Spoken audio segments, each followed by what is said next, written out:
নবীদের বৈশিষ্ট্য হচ্ছে নবীরা যেখানে মারা যায় ওখানেই কবর দিতে হয়, জানেন এটা? বিষ্ণু ইসলাম মারা গিয়েছিলেন আম্মাজান আয়েশা রাদিয়াল্লাহু তাআলার ঘরে, ফলে ওখানে বিষ্ণু ইসলামের কবর রয়েছে, ওখানেই কবর। এবং ওই কবর দেওয়ার পরেই ওই কবর দেওয়া ঘরের ভিতরে আম্মাজান আয়েশা রাদিয়াল্লাহু তাআলা যতদিন বেঁচে ছিলেন ওখানেই ছিলেন কবরের পাশে।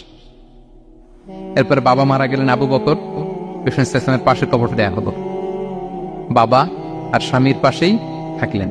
এরপর ওমরে ফারুক মারা গেলেন, ওনারও কবর দেয়া হয়, কিন্তু এখন তো আর বাবা আর স্বামীর সাথে পর্দা নাই, ওমরে ফারুকের সাথে তো পর্দা আছে, তো তখন তিনি ঘরটা হয়ে গেছে ছোট, 3টা কবরে অনেক জায়গা স্পেস নিয়ে গেছে, এখন অল্প একটু জায়গা পর্দা টাঙিয়ে দিলেন ওমরে ফারুকের সাথে পর্দা হিসেবে, ছোট্ট একটা জায়গায় যতদিন বেঁচে ছিলেন ওখানটাতেই ছিলেন।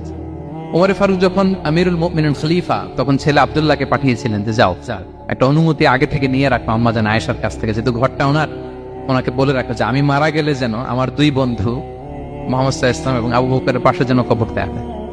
আব্দুল্লাহ এসে বলল, আব্বা জান তো এই পয়গাম পাঠিয়েছেন। আয়েশা রাদিয়াল্লাহু তাআলা আনহা বললেন, আমার খুব ইচ্ছা ছিল আমি আমার স্বামী এবং বাবার পাশে শুবো, কিন্তু আমিরুল মুমিনিন যখন চেয়েছেন এটাকে আমি ফিরিয়ে দিতে পারি না। ঠিক আছে যাও, তোমার আব্বাকে বলো তোমার আব্বাই শোবেন ওই জায়গায়। আচ্ছা, তো ওমরে ফারুক আপনারা জানেন অ্যাসাসিনেশনে ইন্তেকাল করেছেন, আত্মাইর আঘাতে, ছুরিকাঘাত করা হচ্ছে কয়েকবার, স্টেবিং। এত জখম হয়েছে, দুধ দিলে ওই জায়গা দিয়ে দুধ বের হয়ে যায় না, বীজ পানি দিলে বের হয়ে যায়। তো সবাই বলল, আমিরুল মুমিনিন আপনি এবার ওসিয়ত করেন, কে হবে আপনার পরে লিডারশিপ, কে নিবে? মুসলিম উম্মাত অনেক বড় হয়ে গেছে। তখন তিনি ওসিয়ত করলেন এবং ছেলেকে আব্দুল্লাহকে আবার বললেন যে আব্দুল্লাহ আবার যাও, যে আম্মাজানের থেকে অনুমতি নাও।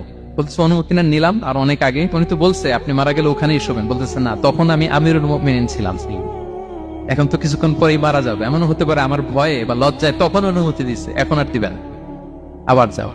আবার গেল, আয়েশা রাদিয়াল্লাহু তাআলা আনহা বললেন, না এখন আমি আগের কথার উপরে আছে, তোমার আব্বাই সেখানে শোক। সুবহানাল্লাহ। ওমরে ফারুক ওখানে শুলেন।